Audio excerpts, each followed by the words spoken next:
Hello everyone, I'm Old and in the Way. On this beautiful, cool Monday, the day after Father's Day, I hope you all had a wonderful Father's Day. I did. It was great having the kids over for a brunch, and yeah, special thanks to my wife for really doing a great job with that. I felt like a king yesterday. Not that I always don't, but yesterday was special, and I hope you guys had a great time. Yeah, today's weather is quite a bit different. Cold front moved in last night through the Chicago area, and we got hammered. We were all in the basement at 11:15 when the tornado sirens went off and then phone warnings went off to head to the basement.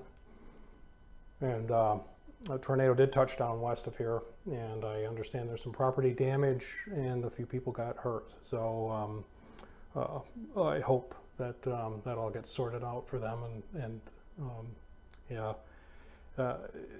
it's been hot and humid and really hot. And when these storms come through like that, they can really be powerful.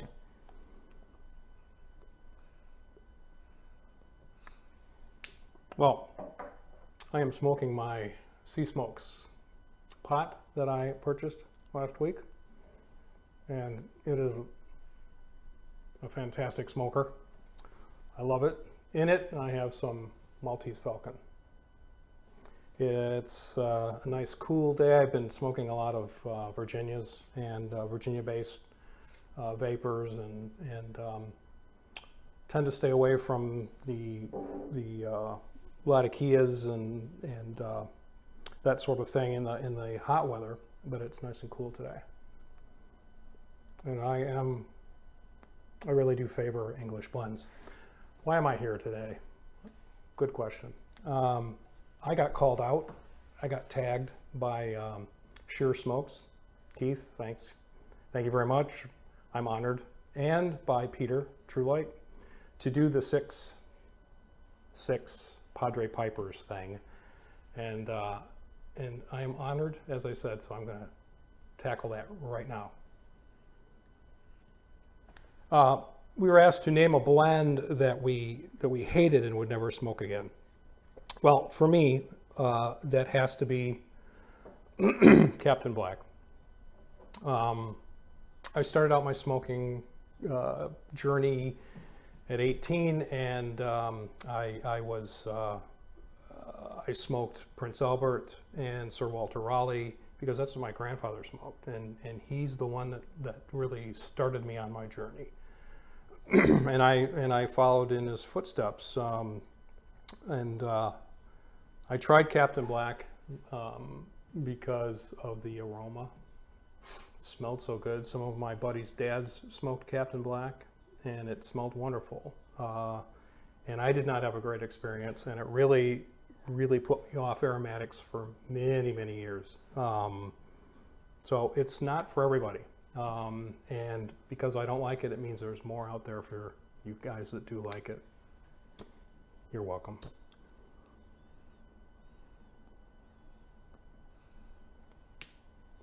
The next one was 2 desert island blends. If we were only allowed to have 2 tobaccos for the rest of your smoking career, your time, what would they be? And as of right now, it would have to be Capstan Gold because of the light citrusy, tangy flavors that I really enjoy in the warmer weather, and Maltese Falcon because of the Latakia and the smoky, woody, earthy flavors. I think if I only had 2, I would want to have a couple of blends that were different so that I could trade off. 3 blends that I never had or are not around anymore. And I have to say that I never, much to my chagrin, have never had McClellan's, the Frog Morton series, and what I read about it, what I hear from fellows who did have it, try it, like it, love it, that's I don't chase unicorn blends. If somebody sends me something that's hard to get here or impossible to get here, I'm very thankful and I enjoy it. But I don't lose any sleep. Never had it. Don't know what I'm missing. There are other great blends out there, but McClellan's definitely that was a tough blow to us pipe smokers to have them retire and really close down shop in 2018. And I I never tried any of their product. Wish I had.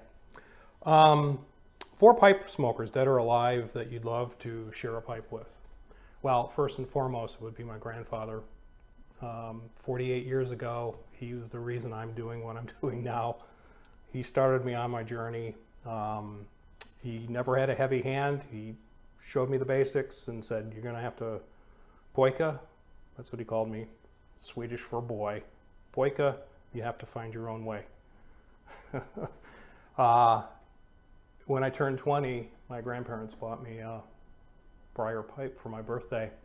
A little bit unusual, right? But they came up in a time period, a frame when all men smoked, or most men smoked, I should say, and they pipe smokers in my family, going back as far as anybody can remember, they weren't keen on cigarettes. And if a boy was going to smoke, better to smoke a pipe. And so that's one I wish that I could share a pipe with him. That would really be wonderful. Others, Kurt Weill, interesting guy. Threepenny Opera, Mac the Knife. He collaborated with Bertolt Brecht on that, and interesting guy. Yeah, he had to leave Germany because of the Nazis. He came here and he changed. He actually started out as a more classical composer in Germany. Then he got into the cabaret. He changed his style a little bit, and then when he came to the U.S., he changed it again and he collaborated with guys like Hammerstein, Oscar Hammerstein. So interesting fellow. He didn't live very long. He was gone at 50. Another interesting fellow, Vincent Van Gogh, for obvious reasons, and Mark Twain. Now, Twain was way more known for his his cigar smoking, but if he had no cigars around, he would smoke a pipe. And so if he and I got together, I'd make sure there were no cigars within 50 miles so we could share our time together with a pipe.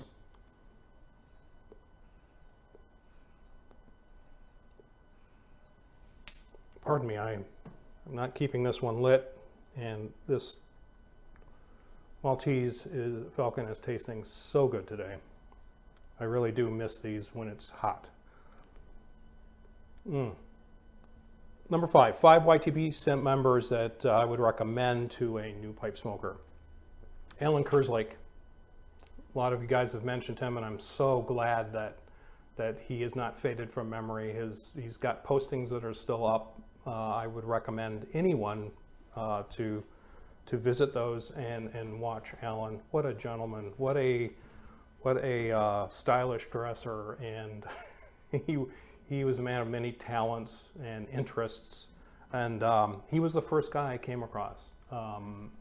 Before I ran into Matches 860 and some of the other fellows, Alan was the first guy that I came across, and frankly, it blew my mind. So I would recommend that. Of course, Mutton Chop, great presenter, a wealth of knowledge, a great go-to guy with questions on how-tos. Mike, Briar Blues, another great source for all you newbies and anybody who just wants to touch base and see how other people do things. Number 4 on that list is Padre Piper. He's not around any longer. Maybe he'll come back like Mutton Chop did, but he had some great videos. He was more into restorations that a regular guy could do. He tips on how to restain a pipe, how to clean a pipe, how to redo a plateau, fix cracks. Interesting guy, and yeah, very good.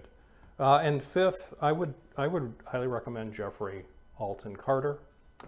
He's a wealth of knowledge, been smoking for a long time, has a lot of great ideas, and he is a scientist, and he'd be a good source for a newbie. So that brings us to, because we're at 10 minutes, oh my gosh, I've been waffling on here. I'm going to name 6 people that I'm going to tag for this. Grandpa Cavendish, Ed, love to see you do this. Victorian Piper, Sean, if you haven't. Gene Panzer. Jeff the Chef Piper. Hobbiton Piper, and Roland the Dragon. Guys, if you feel moved to do this, if you want to, you have been tagged officially by me, and I would love to see your response to this. So on the docket, on the agenda for the rest of the day, I'm going to get out into the garden and do some weeding because it's nice and cool, something I've been avoiding in this hot, sticky weather. So I've got some weeding I'd like to do, and then I'm going to do some urban hiking, I think. Yeah, just head out, and there's a track that I like to take through the city. It's about a 3-mile round trip, and yeah, beautiful day to get out, nice and cool, and not too sunny. So until we meet again, all the best, guys. Take care, and we will speak to you soon.